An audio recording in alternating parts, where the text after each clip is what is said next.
ஸ்ரீ குருப்யோ நமः. ஹரி ஓம். குரு ராகவேந்திரா. சர்வசம்பிரமண கத்தியத்தில் இன்றைக்கு ஆறாவது பகுதியை பார்க்கிறோம். அந்த ஆறாவது பகுதி நித்திய நைமித்திய காமிய பேதேன திரிவித வித்யாசிரித சவர்ணாசிரமோச்சித சங்கல்பித பகவத் பூஜாத்மக கர்மஜன்ய பலேன அபரோக்ஷ ஞானாத் பூர்வம் அந்தக்கரண சுத்தி துவாரா தது உபாசகேன ததக பரம் பகவதிச்யா பிராப்த நிஜ குருபதிஷ்ட ஸ்வபிம்ப விஷய பூர்ண சச்சியானந்தாத்மக. இதுல நித்திய நைமித்திய காமிய பேதேன இதுக்கு முன்னாடி நம்ம சொல்லியிருக்கோம். 3 விதமான செயல்கள் ஒவ்வொரு ஜீவனும் செய்ய வேண்டும் என்று. அந்த 3 விதமான செயல்கள் என்னன்னா, நித்திய கைங்கரியம், நித்திய காமியம், நித்தியமான தினமும் செய்ய வேண்டிய காரியங்கள் சேவைகள், நைமித்திகமான கர்மங்கள், காமிய சம்பந்தப்பட்ட கைங்கரியங்கள் சேவைகள் செய்யணும். நித்திய சேவைகள் என்னன்னு பாத்தீங்கன்னா, தினமும் காலைச்ச உடனே சந்தியாவனம், அதாவது அந்தணர்கள் பொறுத்தவரை சந்தியாவந்தனம், காயத்ரி மந்திர ஜபம் பண்ணும். மற்ற வர்ணத்தாரெல்லாம் அவங்கவுங்களுக்கு உண்டான முறை குலதெய்வத்தை வழிபடுவது, தேவ பூஜை எல்லாரும் கண்டிப்பா பண்ணி ஆகணும். அது எந்த வர்ணத்தார் இருந்தாலும் பரவாயில்ல. தேவ பூஜை, தெய்வத்துக்கு பூஜை பண்றது நித்திய கர்மானுஷ்டாங்களை ஒன்று கண்டிப்பா செய்யணும். நித்திய அதே மாதிரி வேற இன்னும் செயல்பாடுகளும் ஒரு தினமும் இவ்வளவு செய்யணும்னு ஒரு முறை இருக்குது. மந்திர குரு முகமா உபதேசம் ஆகியிருந்தால் அந்த மந்திரத்தை ஜபம் பண்ணி ஆகணும். இந்த மாதிரி தினமும் செய்ய வேண்டிய கைங்கரியங்கள் சேவைகள் நித்தியம். நைமித்திக அப்படின்னா வருஷத்துல ஒரு இடம் 2 இடம் வரும். முன்னோர்களுக்கு செய்யக்கூடிய சிராதம் செய்யக்கூடியது, இந்த அமாவாசை தர்ப்பணம் பண்றது, இந்த மாதிரி ஒரு நைமித்திய காரியங்கள் அந்த குறிப்பிட்ட வருஷத்துல குறிப்பிட்ட நாட்கள்ல செய்தே ஆகணும். இதுல நித்தியம் செய்ய வேண்டிய கைங்கரியங்கள் செய்ததுனால எக்ஸ்ட்ரா புண்ணியம் ஒண்ணுமே கிடையாது. நீங்க தினமும் பூஜை பண்றது உங்களுக்கு கடமை, நீங்க செய்தே ஆகணும். செய்ததுனால உங்களுக்கு எக்ஸ்ட்ரா புண்ணிய வருமானம் அதிலும் கிடையாது. செய்யலைன்னா ஆனா பாவம் வரும். நைமித்திய கர்மாவில் பாத்தீங்க அப்படின்னா, நீங்க செய்தா அதுக்கு புண்ணியம் எக்ஸ்ட்ரா உண்டு. அதுல அதுக்கு அந்த மாதிரி இருக்கிறது நித்திய நைமித்திய. காமிய வேதேன ஒரு குறிப்பிட்ட பிரார்த்தனையை வைத்து நம்ம செய்யக்கூடிய ஹோமங்கள், இல்ல இந்த மாதிரி சேவைகள் செய்யறது, பகவத் சேவை செய்யறது, அதாவது இப்போ புத்திர காமேஷ்டியாகம் செய்யறாருல, அது காமிய கர்மமா செய்யக்கூடியது. சத்யநாராயண பூஜை செய்யறது எல்லாமே காமிய கர்மமான பூஜை. அதாவது நம்ம ஒரு லௌகிக சுகத்துக்காக தான் சத்யநாராயண பூஜை பண்றோம். செல்வ செழிப்பாக்காகவும் ஆரோக்கியத்துக்காகவும் செய்யக்கூடியது. அதாவது சத்யநாராயண பூஜை காமிய கர்மமா செய்யப்படும். இல்ல நமக்கு ஏதோ பண வசதி இல்ல, பண வசதி வேணும், கடன்கள் தீரணும் அப்படின்னா அதுக்கு லட்சுமி ஹோமம் பண்றோம்னு வச்சுக்கோங்க, அது காமிய கர்மமாக செய்யக்கூடியது. இந்த 3 செயல்களிலுமே எல்லாத்தையும் அவங்களுக்கு வர்ணாசிர தர்மத்துக்கு ஏற்ப செய்யணுங்கிறது இந்த குறிப்பிட்டு சொல்றாங்க. அவங்க ஒவ்வொருத்தருக்கும் ஒரு தர்மம் நியதி இருக்கிறது. அதாவது ஒரு அந்தணராக பிறந்தவர் இருந்தால் வேதம் கண்டிப்பா படிச்சே ஆகணும், வேதம் தெரிஞ்சிருக்கணும், வேதம் படிக்கணும், தினமும் நித்தியம் வேத பாராயணம் பண்ணணும். ஒரு அந்தணராக இருக்கக்கூடியவங்க நித்தியம் சந்தியாவந்தனம் பண்ணி ஆகணும், காயத்ரி மந்திரம் பண்ணி ஆகணும். இதெல்லாம் நியதி, கண்டிப்பா செய்தாகணும். இது நித்திய கர்மானுஷ்டானங்கள் கண்டிப்பா ஒரு செய்தாகணும். ஆனா அதையே ஒரு அந்தணர் அல்லாதவர் வேதம் படிக்க கூடாதுன்னு சாஸ்திரம் சொல்லுது. நீங்க வேதம் படிக்க கூடாது அப்படின்னா ஏன் சொல்லக்கூடாது? அந்த வேதம் ஏன் வருகிறது என்பதை நம்ம இந்த இடத்துல நம்ம புரிஞ்சுக்கணும். அந்த காலத்துல அவர்களுடைய யோகியதைக்கு தகுந்த மாதிரி அவர்கள் பிரித்தார்கள். ரொம்ப வீக்கா கூட பாடி ஒருத்தன், அவனை போய் எல்லை படையில வீரனா நிறுத்த முடியுமா? காது ஊதுனாலே கீழே விழுகிற மாதிரி அவனை வச்சு என்ன பண்ண முடியும்? அப்ப அவன் நாட்டை காப்பாற்றக்கூடிய ஒரு வீரனாக அவன் யோகியதை இல்லை. ஆனா அவனுக்கு நல்ல அறிவு இருக்கிறது, மக்களுக்கு உபகாரம் பண்ணுற ஒரு நல்ல எண்ணம் இருக்கிறது. அவனை உடனே அந்தணர் விளை வைத்தாங்க. நீங்க லோகக்ஷேமத்துக்காக அந்தணர்களுடைய வேலை என்னன்னு கேட்டீங்கன்னா, லோகக்ஷேமத்திற்காக தினமும் வேத பாராயணம் செய்ய வேணும், அக்னி கோத்திரம் பண்ணணும். டெய்லி வீட்டுல 3 விதமான அக்னி இருக்கும். அந்த அக்னியில தினமும் அவங்க ஹோமம் பண்ணி ஆகணும். அது எதுக்கு? லோகக்ஷேமத்துக்காக செய்யாது. அவங்களுக்கு வேற ஒரு வேலையுமே கிடையாது. அதனால்தான் அந்த காலத்துல அரசர்கள் காலத்துல எல்லாம் அவங்களுக்கு அவங்க வேற வெளியில போய் சம்பாதிக்கிறதுக்கெல்லாம் அவங்களுக்கு தெரியாது. அதுக்கு அவங்களுக்கு வேலையும் இல்லாது. அவங்களோட வேலையெல்லாம் லோகக்ஷேமத்துக்காக,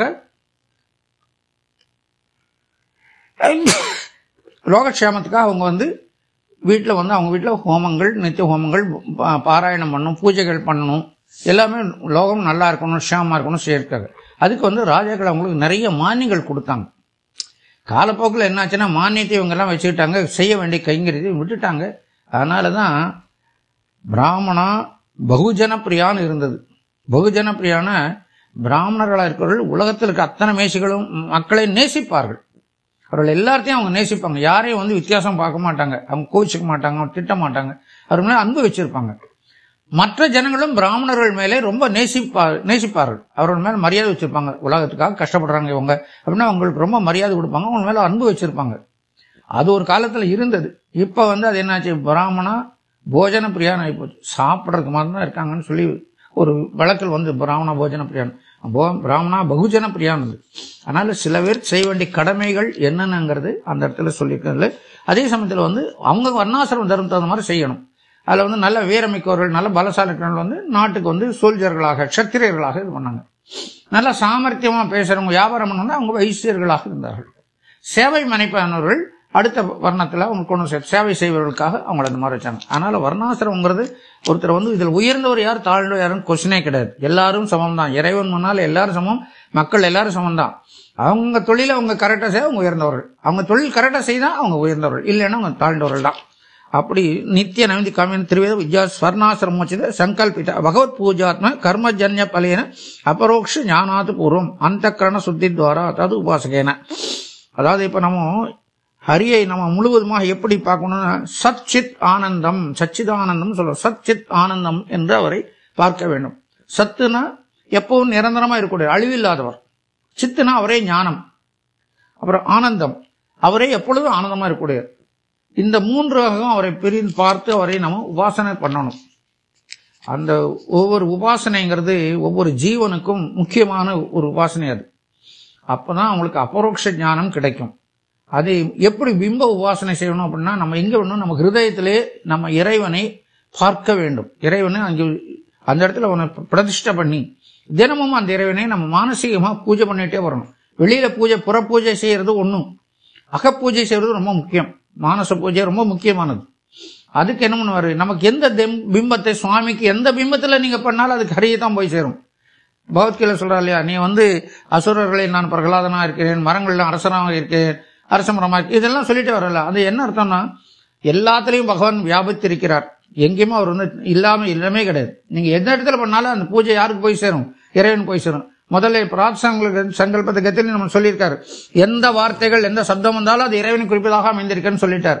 அதனால நம்ம இறைவனை நம்ம வந்து ஆனா பிம்ப ரூபத்துல வழிபடுவதுதான் நமக்கு வந்து முக்திக்கு போறதுக்கு வழி கிடைக்கும். எந்த பிம்பத்தை நம்ம பிரார்த்தனை சுவாசனை செய்வதுன்னு கேட்டால் அதுக்கு நம்ம குரு நமக்கு வழிகாட்டுவார். ஒவ்வொரு ஜீவனுக்கும் ஒரு குரு உண்டு. அந்த ஜீவன், அந்த குரு என்ன பண்ணுவாரோ, அந்த ஜீவனை பிறக்கும் போது, ஒவ்வொரு இடம் பிறக்கும் போதும் அவருக்கு ஏதோ ஒரு ரூபத்தில் அவங்க வழிகாட்டி அவனை கொஞ்சமா ஆன்மீகத்தை உயர்த்திட்டே வருவாங்க. ஒவ்வொரு ஜீவனமும் குறைஞ்சது 84 லட்சம் பிறவி எடுக்கிறார் அப்படின்னு சாஸ்திரம் சொல்லுது. 84 லட்சம் பிறவி ஒவ்வொரு ஜீவனம் எடுக்குது. அது எத்தனாவது ஜென்மத்துல எத்தனாவது பிறவியில நமக்கு முக்திக்கு நம்ம தயாராகுங்கிறது தெரியவே தெரியாது. நம்ம இப்ப எத்தனை பிறவி எடுத்துருக்கோம் நமக்கே தெரியாது. இந்த பிறவியில நமக்கு இவங்க அண்ணா அப்பா அம்மா, இவங்க போன பிறவில யாரோ இன்னொருத்தர் யாரோ அப்பா அம்மா, நம்ம இன்னொருத்தர் யாருக்கோ அப்பா அம்மாவா இருந்திருப்போம். அடுத்த பிறவில இன்னொருத்தருக்கு யாரோ நம்ம அப்பா அம்மா இருப்போம், நமக்கு இன்னொருத்தர் யாரோ அப்பா அம்மாவா இருப்பாங்க. அதனால எந்த பிறவியில இருக்கான்னு தெரியாது. அதனால நம்ம வந்து நமக்கு ஆனா குரு மாத்திரம் ஒருத்தர் தான் கூடவே இருப்பார். அந்த ஜீவனை துரத்தி துரத்தி துரத்தி பிடிச்சி அந்த ஜீவனுக்கு ஏதோ ஒரு ரூபத்துல அவங்க வழிகாட்டி அவனை கைட் பண்ணி நல்ல வழியை மாத்திய விட்டு ஒரு பிம்பத்தை அவர் உபதேசம் கொடுப்பார்.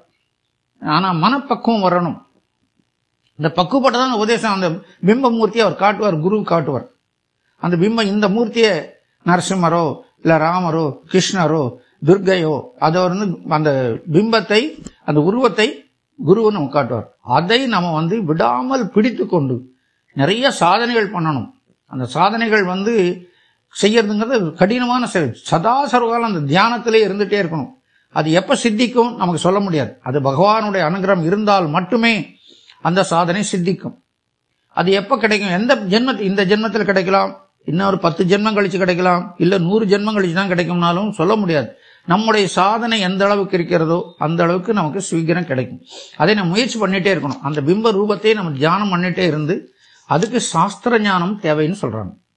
சாஸ்திர ஞானம் இருந்தால்தான் அந்த பிம்ப உபாசனை சித்திக்கும்னு சொல்லி ஒரு இடத்துல சொல்றாங்க இந்த இடத்துல. அதனால சாஸ்திர அறிவும் நமக்கு தேவைப்படுது. அது சாஸ்திர அறிவுன்னு எப்படி, பெரியவருடன் இருந்து அவர்கள் சொல்லக்கூடிய சரித்திரங்கள் விஷயங்கள்லாம் கேட்கணும். வேதம் படிக்கக்கூடாதுன்னு சொல்லிட்டீங்க, மற்றவர்கள் அந்த எல்லாரும் வேதம் படிக்கக்கூடாது, அப்புறம் சாஸ்திர ஞானம் எப்படி கிடைக்கும்?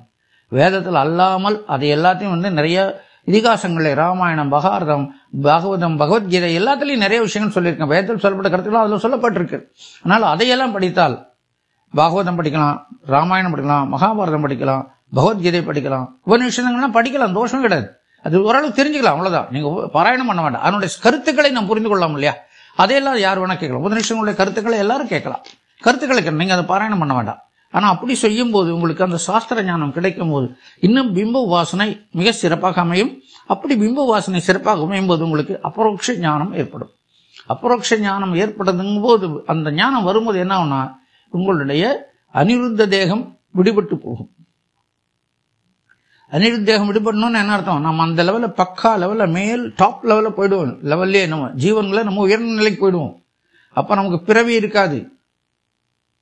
ஜீவன் அனிருத்த தேகம் தாண்டி போச்சுன்னா அதுக்கு ஒரு பிறவி கிடையாது.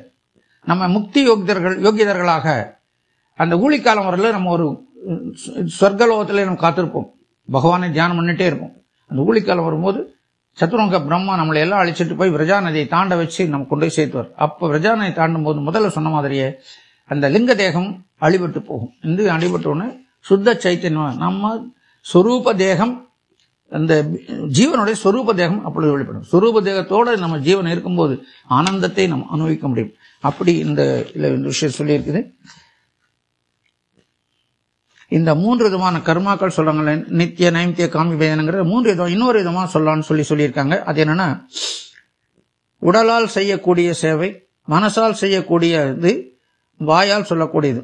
அதாவது பூஜை செய்யறது நம்ம உடலால் செய்யக்கூடிய பூஜை, வெளிப்புற பூஜை. மனசுக்குள்ள செய்யக்கூடிய அகப்பூஜை, மந்திர ஜபம் பண்றது, தியானம் பண்றதுலாம் மனசால் செய்யக்கூடியது. வாயால் சொல்லக்கூடியது ஸ்தோத்திர பாராயணம் பண்றதெல்லாம் ஸ்தோத்திரம். இந்த 3மே இறைவனுக்கு நாம் அர்ப்பணம் செய்து அதுக்கு நம்ம இறைவன குருவை நம்ம வேண்டி நமக்கு பிம்ப உபாசனையை நம்ம பகவானிட்ட கிடைச்சு அந்த பிம்ப உபாசனையை நம்ம முயற்சி பண்ணணும் அப்படின்னு சொல்லணும். அடுத்தாப்புல இன்னொன்னு சொல்லணும், சதுர்குணாதி உபாசனா ஜிக்ஞாசாதிபிகி ஸ்வபிம்பா அபரோக்ஷ ஞானோத்து பாதகேன மனுஷோத்தமானாரபிய சந்திரக பரியந்தானாம் பஞ்சவித முக்தி யோகியானாம் பிம்போபாசி லிங்காத்மே சுரூபானந்தா விர்பாவ வைச்சித்திரான பிரதஜானே துவை சம்பிதனை தத் பூஜை வாஸ்து. இதுல இன்னொரு இடத்துல சொல்றாங்க, இந்த இடத்துல முதல்ல 3 விதமா ஹரி சச்சித் ஆனந்தம் சொன்னாங்களே, இந்த இடத்துல இன்னொன்னு 4வது சொல்றாங்க. முக்திக்கு போறதுக்குன்னா சச்சித் ஆனந்தம் பிரம்ம அப்படின்னு இறைவனை வணங்கணும். பிரம்மம்னா என்ன? பிரம்மான்னு வருமா என்னன்னா எல்லாமே பிரம்மம். பிரம்மம்னு ஏன்னா வேதங்கள்ல பகவான் உருவத்தை சொல்றல பிரம்மம்னா சொல்றாங்க. அந்த பிரம்மங்கிற லெவல்ல நீங்க கொண்டு உபாசனை ஆரம்பிக்கணும். அப்போ இன்னும் ஹையர் லெவல்ல நீங்க போயிருங்க. அந்த பகவானுடைய அனுகிரகத்தினால் தான் ஜீவர்கள் எல்லாம் இதனுடைய கிரக்ஸ் ஆஃப் திஸ் இந்த ஸ்டான்ஸாவோட இது மினிமம் கிரக்ஸ் நான் உங்களுக்கு சொல்ல அந்த மேட்டரை சொல்லி எசன்ஸா நான் சொல்லிடுறேன். அதாவது ஜீவர்களுக்கு பகவானுடைய அனுகிரகம் இருந்தாலுடைய நீங்க அபரோக்ஷ ஞானம் கிடைக்காது. அவர் என்ன நினைக்கணும், குருவோட ஆசீர்வாதம் வேணும். குரு நமக்காக பகவான் பிரார்த்தனை பண்ணார், இவங்களுக்கு முக்தி யோகிதாம்சம் அந்த அபரோக்ஷ ஞானம் கிடைக்கணும் அனுகிரகம் பண்ண சொல்லி சுவாமி கிட்ட பிரார்த்தனை பண்ணுவார் குரு நமக்காக. அப்ப நம்ம என்ன குருவை நம்ம விடாம ஆசிரியக்கணும். குரு கொடுத்த அந்த பிம்ப மூர்த்தியை நம்ம விடாம ஆசிரியம் பண்ணிட்டு வரணும். பகவானை சச்சித் ஆனந்தம் பிரம்மாங்கிற முறையில 4வதையும் சேர்த்தி அவரை நம்ம உபாசனை பண்ணிட்டே வரும்போது நமக்கு இறைவன் நமக்கு அந்த அபரோக்ஷ ஞானம் அதை கொடுப்பார். அபரோக்ஷ ஞானம் கிடைக்கும் போது என்னன்னா நம்ம இந்த அனிருத்த தேகம்ங்கிறது அந்த கவச்சம் விட்டு போகும். நம்ம தேகத்தை விட்டு நம்ம வெளியில வந்துடும். அதுக்கப்புறம் நம்ம பிறவி கிடையாது. அதுக்கப்புறம் நம்ம லிங்க தேகம் மாத்திரத்தோட லிங்க தேகத்தோட மாத்திரம் இருப்போம். அந்த லிங்க தேகத்துக்கும் இதுக்கு உண்டு தோஷங்கள் உண்டு. லிங்க தோகத்துக்கும் அதுல நல்ல அதுக்கு 16 விதமான குணங்கள் இருக்குன்னு சொல்லி சொல்றாங்க அதுல. ஆனா அதெல்லாம் பாதிப்பு ஏற்படாது. லிங்க தேகத்தினால மாத்திரம் பாதிப்பு ஏற்படாது. அதுக்கும் உருவங்கள் உண்டு, அதெல்லாம் உண்டு. அது எல்லாத்தையும் அந்த கூலி காலத்துக்கு போகும்போது, அதாவது உலகம் கம்ப்ளீட்டா அழிஞ்சு எல்லாம் கம்ப்ளீட் ஷீட் ஆஃப் வாட்டர் இருக்கும்போது பிரம்மதேவர் நம்மளை அழைச்சிட்டு போகும்போது அந்த லிங்க தேகம் விடுபட்டு போகும்.